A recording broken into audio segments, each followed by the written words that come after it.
Le dimanche à midi, c'est l'invité star sur Radio Star avec Gilbert Bourguignon.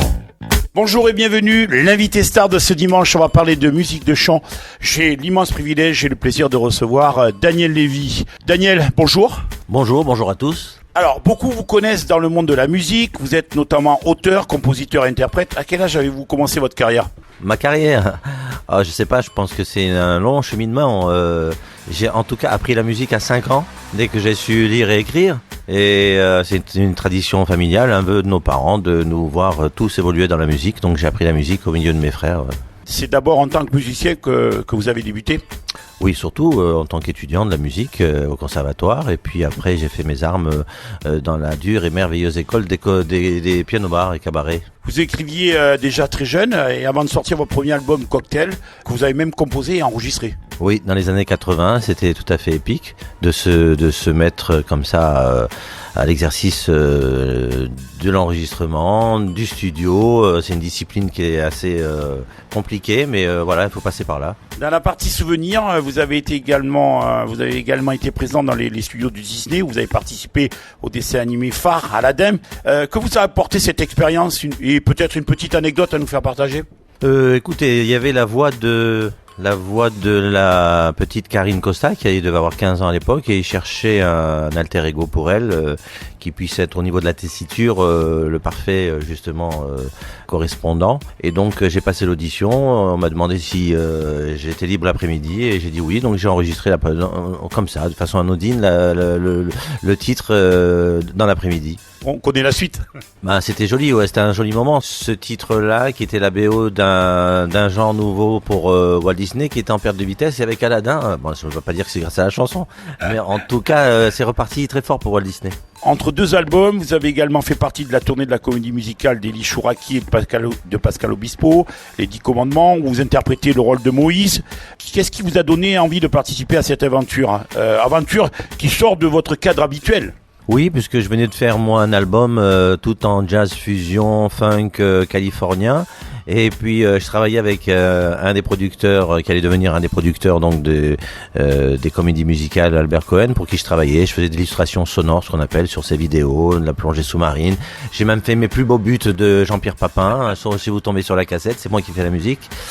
Et puis tout à fait naturellement, il m'a proposé un jour d'être le premier rôle dans une comédie musicale, mais il fallait tout faire, tout monter. Donc j'ai pris ça.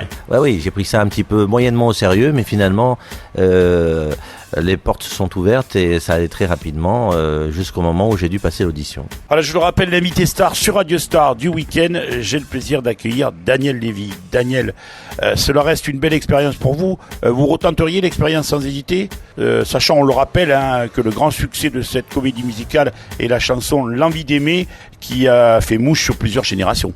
Oui, c'est un immense plaisir et une grande fierté d'être à l'origine, puisqu'on appelle ça comme ça, être celui qui chante pour la première fois une chanson, c'est le créateur, un standard. Donc j'ai à mon actif un standard de la chanson française, donc j'en suis très très flatté, bien sûr. Le revers de la médaille, c'est que avec une chanson aussi forte, on vous colle un peu ça à la peau, il y a une étiquette qui est difficile à décoller, etc., alors que moi je suis un musicien un peu multifacette. Est-ce qu'on peut dire que cette comédie musicale vous a propulsé, qu'elle a été un tremplin pour vous ? Elle m'a apporté la reconnaissance, en tout cas, la reconnaissance du grand public et du métier, en tant qu'interprète, puisque avec cette chanson, on a eu la chanson de l'année aux Victoires de la musique, et ça m'a permis de continuer à faire des albums. Est-ce qu'on m'a reconnu encore comme le grand compositeur que je voudrais dont on s'aperçoive ? Pas encore, bientôt. Vous avez par la suite sorti 2 albums, Ici et Maintenant, ainsi que le Cœur Ouvert, voir le jour notamment, réalisé avec la collaboration de Pascal Obispo. Avez-vous fait de cette collaboration suite justement à la comédie musicale qui était dirigée par Pascal Obispo lui-même ? Qu'est-ce que vous en avez fait de tout ça ? Juste après, j'ai fait un album qui s'appelle Ici et Maintenant, après la comédie musicale, où j'étais en collaboration avec Eric Benzi, qui est un enfant du pays. Et c'était des compositions à moi. C'est une expérience très intéressante. Après, il y a eu le Cœur Ouvert, où de nouveau Pascal avait envie de travailler avec moi. On a réitéré la collaboration. C'est un moment aussi très intéressant. Un univers dans lequel je me suis plongé, mais qui n'est pas vraiment le mien. Mais j'ai joué le jeu. Hormis la musique, vous avez participé en juillet 2011 à un événement caritatif lors d'un concert. Quelles sont les causes que vous soutenez et qu'est-ce qui vous tient à cœur ? Ah, écoutez, c'est un lieu commun de dire que je suis pour la paix dans le monde. Je vais passer pour une Miss France, mais c'est pas grave. La paix, pas la guerre, la fraternité, la solidarité. Arrêtons le racisme, l'antisémitisme qui ressurgit malheureusement. Moi, je suis un humaniste et un citoyen du monde avec des valeurs et une éthique. Je l'ai un peu prouvé dans mon parcours. Et donc, moi, j'aime mon prochain. Daniel, je vous le rappelle, Daniel Lévy, l'invité star de ce week-end sur Radio Star. On est ici confortablement bien installé dans un magnifique restaurant. D'ailleurs, on est à Marseille. Oui, j'ai des amis au Brothers où il y a toujours la fête et c'est un peu ma cantine ici quand je suis à Marseille. Et puis on m'a même dit que de temps en temps, il y a le beau piano qui est juste derrière nous, qui a quelques petits showcases le soir. Bon, en tout cas, moi, dès qu'il y a un piano, il m'en faut pas beaucoup, il faut pas me le demander 2 fois. Je laisse courir mes mains rapidement et facilement, oui. Alors revenons à Marseille, dans cette ville malheureusement trop souvent critiquée. Pour vous, quels sont ses atouts de cette ville ?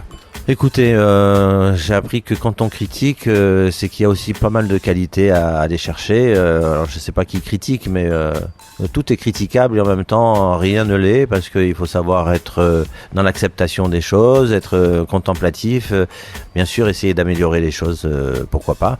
Mais cette ville a plein de charme. L'actualité de Daniel Lévy, qu'est-ce que vous faites à Marseille sans indiscrétion ? Non, c'est pas indiscret. Je me suis posé un peu là après avoir rencontré des musiciens avec qui il faut avoir des affinités bien sûr, et c'est le cas pour enregistrer un nouvel album, un nouvel opus avec un caractère un peu différent, très dépouillé, où je laisse parler l'essentiel de l'expression au niveau de l'interprétation, mais au niveau des mélodies assez dépouillé, où voilà, on essaye d'être à l'essentiel, d'aller à l'essentiel.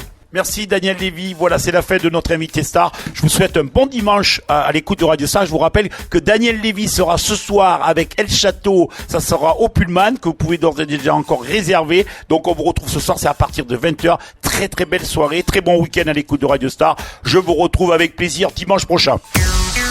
Radio Star.